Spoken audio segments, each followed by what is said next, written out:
നിലവിളക്ക് വെക്കുന്ന സന്ദർഭങ്ങളിൽ മാംസാഹാരത്തെ ഒഴിവാക്കുവാൻ നാം നേരത്തെ പല ആചാര്യന്മാരും പറയുന്നുണ്ട്. അവിടെ പഠിതാവിൻ്റെ ചോദ്യം ഇതാണ്: അങ്ങനെയെങ്കിൽ നമ്മൾ ദൈവത്തിന് മാംസം നിവേദിക്കുന്ന പല ശാക്തേയ പൂജകളും ഉണ്ടല്ലോ, ഈ സമയത്ത് നിലവിളക്ക് നിർബന്ധമാണല്ലോ, എന്തു ചെയ്യും? അവിടെ സാമാന്യ ലോകത്താണ് നമ്മൾ അങ്ങനെ പറഞ്ഞത്. മറിച്ച് ശാക്തേയ പൂജക്ക് മത്സ്യവും മാംസം മദ്യം ഒക്കെ നിവേദിക്കുന്നുണ്ട്. ഈ ആചാരങ്ങൾ നമ്മുടെ സമാജത്തിൽ വളരെ പ്രബലവുമാണ്. ഒന്നിനെയും തള്ളിപ്പറയുവാൻ നമ്മൾ ആളല്ല.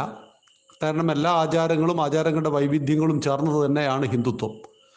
നമുക്ക് വമ്പിച്ച വെടിമരുന്ന് പ്രയോഗം കാണുമ്പോൾ ഇതൊക്കെ എന്തിനാണ് എന്ന് തോന്നിയേക്കാം. പക്ഷേ തൃശ്ശൂർ പൂരത്തിന് ആ വമ്പിച്ച വെടിമരുന്ന് പ്രയോഗം ഉണ്ടാകുമ്പോഴാണ് ഒരു 5-6 ലക്ഷം ഹിന്ദുക്കൾ ഒന്നിച്ചു കൂടുന്നത്. അപ്പോൾ സമാജത്തെ ആകർഷിക്കുന്ന വിഷയങ്ങൾ വ്യത്യസ്തമാണ്, ഭക്തിയുടെ വഴികളും വ്യത്യസ്തമാണ്, സാധനാ സമ്പ്രദായവും വ്യത്യസ്തമാണ്.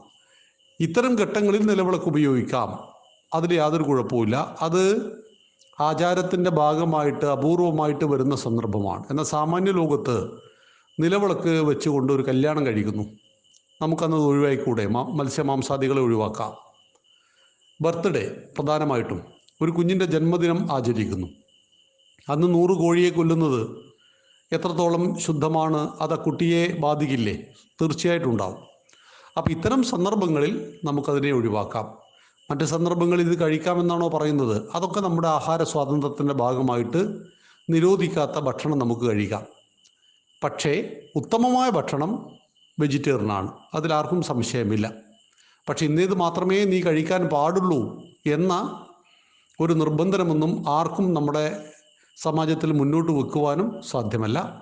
നമ്മുടെ ഭക്ഷണം ഏതാണ് ഏറ്റവും നല്ലത് ശരീരത്തിന് എന്ന് കരുതി അതിനെ നിയന്ത്രിക്കേണ്ടത് നമ്മളുടെ ഓരോരുത്തരുടെയും ദൗത്യമാണ്. നന്ദി, നമസ്കാരം. വന്ദേ മാതരം.